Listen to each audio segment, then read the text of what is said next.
আসসালামু আলাইকুম রহমতুল্লাহি ওয়া বারাকাতুহু। আমাদের সমাজে কত ভুল বিষয় যে প্রচলিত আছে।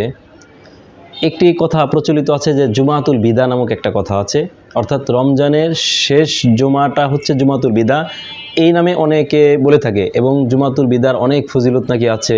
এবং জুমাতুল বিদার দিন অর্থাৎ রমজানের শেষ জুমার দিন যদি কেউ বিশেষ পদ্ধতিতে 4 রাকাত নামাজ পড়ে, তাহলে তার সারা জীবনের কাজা নামাজের কাফফারার জন্য যথেষ্ট হয়ে যাবে। এবং এটাও বর্ণনা আছে যে কেউ যদি এই জুমাতুল বিদায় একদম 5 ওয়াক্ত নামাজ আদায় করে, তাহলে তার পেছনের সারা জীবনের সমস্ত কাজা নামাজ এর কাফফারার জন্য যথেষ্ট হয়ে যাবে।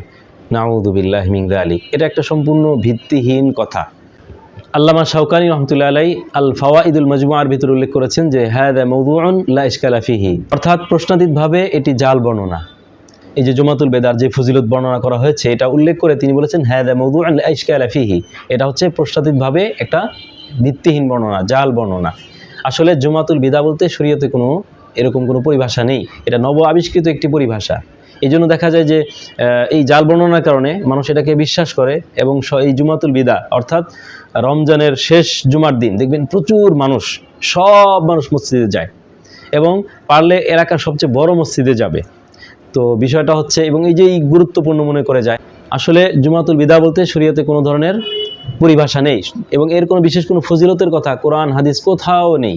কোরআন হাদিসের কোনো নস দ্বারা এর দলিল প্রমাণ কোথাও পাওয়া যায় না। হাজ্জাতুল বিদার সাথে অনেকে যে মিলিয়ে থাকে, তো এটার সাথে দুইটা ভিন্ন জিনিস। তো শরীয়তে যেটার প্রমাণ আছে, কোরআন দ্বারা হাদিস দ্বারা প্রমাণ পাওয়া যায়, সেটাকে আপনি ফজিলতপূর্ণ মনে করতে পারেন। সেটা ছাড়া আপনি কোরআন হাদিসের বাহিরে নিজের মতো করে মন গড়া করে একটা দিনকে গুরুত্বপূর্ণ মনে করলেন, বিশেষ দিবস পালন করলেন, শরীয়তের ফজিলতপূর্ণ দিবস হিসেবে আপনি সেটাকে বেছে নিলেন। এটা কিন্তু অত্যন্ত গর্হিত কাজ, মুনকার একটি কাজ।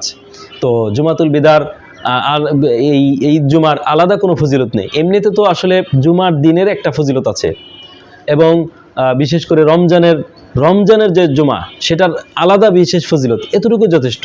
কিন্তু মানে শেষ জুমাতুল বিদার, এটার যে আলাদা বিশেষ ফজিলত আছে, এমন কোনো কথা কোরআনে হাদিসে কোথাও নেই। তো এই ধরনের এই যে চিন্তা চেতনা, কোরআন সুন্নাহর বাহিরে মন গড়া বিভিন্ন ফজিলত নিজেরা তৈরি করা এবং জাল বর্ণনা অনুযায়ী আমল করা, সমাজের মাঝে সেটা বর্ণনা করা, মানুষের মাঝে প্রচার করা অত্যন্ত গর্হিত কাজ। এ জাতীয় গর্হিত কাজ থেকে আল্লাহ তাআলা আমাদের সকলকে হেফাজত করুন। আসসালামু আলাইকুম ওয়া রাহমাতুল্লাহি ওয়া বারাকাতুহু।